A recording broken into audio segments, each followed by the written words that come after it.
Hello दोस्तों, स्वागत है आपका हमारे यूट्यूब चैनल कैन पॉइंट पर। दोस्तों, आज के इस वीडियो में हम एसएपी के एक महत्वपूर्ण विषय पर फिर से चर्चा करेंगे। बिजनेस एरिया को डिफाइन करना। Define to business area in SAP. यहाँ पे बहुत सारे और भी बिजनेस एरिया हो सकते हैं। तो एसएपी में दो बिजनेस एरिया को डिफाइन करने का तरीका हम आज जानेंगे। अगर आपका संगठन विभिन्न क्षेत्रों या विभागों में बटा हुआ है तो बिजनेस एरिया का उपयोग वित्तीय लेन देन को अलग अलग ट्रैक करने में बहुत उपयोगी हो सकता है। तो चलिए शुरू करते हैं वीडियो को। What is a business area in SAP? SAP में बिजनेस एरिया क्या होता है? दोस्तों, एसएपी में बिजनेस एरिया एक स्वतंत्र संचालन क्षेत्र या जिम्मेदारी का प्रतिनिधित्व करता है। A business area represent a separate area of operational or responsibility within an organization, such as a product line, branch, or geographical region. It allows companies to generate financial statement for specific segment. यह कंपनियों को संगठन के विभिन्न खंडों के लिए वित्तीय विवरण जो है फाइनेंशियल स्टेटमेंट बनाने में मदद करता है, जिससे बेहतर वित्तीय विश्लेषण और रिपोर्टिंग संभव हो सके। तो बिजनेस एरिया जो है एक कंपनी में बहुत सारे हो सकते हैं। यहाँ पे इसके की पॉइंट क्या होंगे? तो business area represent distinct area of operations. दूसरा, used for segment reporting within an organisation. ये जो है वो अलग अलग संगठन के जो खंड है उनमें उपयोग किया जाता है। और help in generating financial statement for specific segment, या फिर किसी विशिष्ट खंड के लिए वित्तीय विवरण उत्पन्न करने में भी मदद करता है। चलते हैं हमारे दूसरे सेक्शन की तरफ। इसकी importance of defining business area. Business area को डिफाइन करने का क्या महत्व है, क्यों इम्पोर्टेंस है, इसकी क्या इम्पोर्टेंस है? आपने वित्तीय लेन देन को विशिष्ट खंडों द्वारा ट्रैक करने के लिए जो है बिजनेस एरिया को डिफाइन किया जाता है। यदि मान लीजिए आपकी कंपनी जो है कई क्षेत्रों में संचालित होती है, जैसे कोई उदयपुर में है, कोई जोधपुर में है, कोई जयपुर में है, और या फिर विभिन्न उत्पाद लाइनों को संभालती है। तो बिजनेस एरिया को डिफाइन करना आपको प्रत्येक खंड के लिए जो है वो आपके रेवेन्यू, एक्सपेंसेस, आपकी प्रॉफिटेबिलिटी, ये सब जो है ईच सेगमेंट इंडिपेंडेंटली, यानी इनको ट्रैक करने के लिए हमें एक एक को हमें जो है वो डिफाइन करना होता है। यह विशेष रूप से उन कंपनियों के लिए उपयोगी होता है जिन्हें कुछ लेखा मानकों के तहत खंड रिपोर्टिंग आवश्यकताओं का पालन करना होता है। तो इसकी इम्पोर्टेंस के की पॉइंट क्या होंगे? Help in segment specific financial reporting, useful for organization with diverse operations. ऐसी ऑर्गेनाइजेशन जो बहुत सारे ऑपरेशंस मतलब बहुत सारे संचालन करती है संगठन। कंप्लायंस विथ अकाउंटिंग स्टैंडर्ड, लेखा मानकों के साथ अनुपालन। तो हम चलते हैं हमारे सेक्शन नंबर 3 की तरफ। Step two define to business area in SAP. आज जो हमारा प्रैक्टिकल वर्क है वो यहाँ से शुरू होता है कि एसएपी में जो है वो डिफाइन कैसे किया जाता है बिजनेस एरिया को। चलते हैं प्रैक्टिकल भाग की तरह।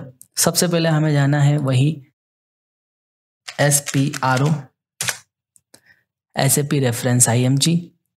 यहाँ जाने के बाद हमें जाना है एंटरप्राइजेज स्ट्रक्चर। उसके बाद हमें जाना है डेफिनेशन। डेफिनेशन पर जाने के बाद जाना है फाइनेंशियल अकाउंटिंग। फाइनेंशियल अकाउंटिंग पर जाने के बाद आपको जाना है डिफाइन बिजनेस एरिया, जो कि यहाँ पे आपको दिखाई दे रहा है। यहाँ पे हम क्लिक करेंगे। दोस्तों, यहाँ पर हम जाएंगे न्यू एंट्रीज पर।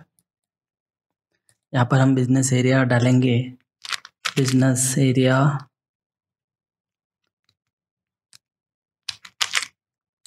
फॉर जयपुर, JP कर देता हूँ मैं। और यहाँ पे आपको डिटेल से डिस्क्रिप्शन देनी है।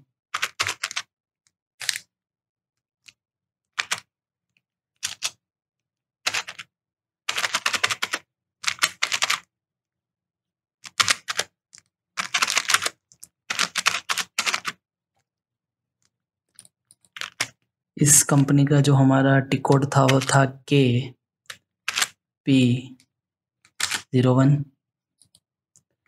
यहाँ पे हम डालेंगे बिजनेस एरिया फ्रॉम उदयपुर,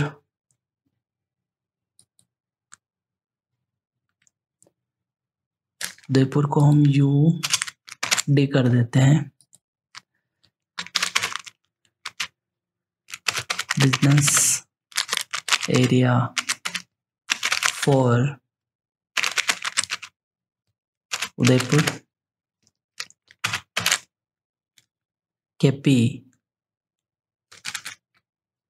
02 और यहाँ से हम कर देंगे सेव। यहाँ पे कैन पॉइंट ग्रुप आ रहा है, कंटिन्यू।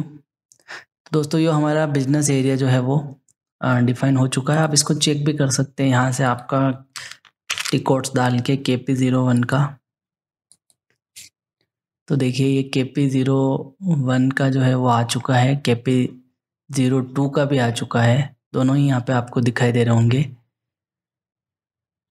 तो दोस्तों इस प्रकार से बस इतना ही स्टेप है और आसानी से आप बिजनेस एरिया को डिफाइन कर सकते हैं।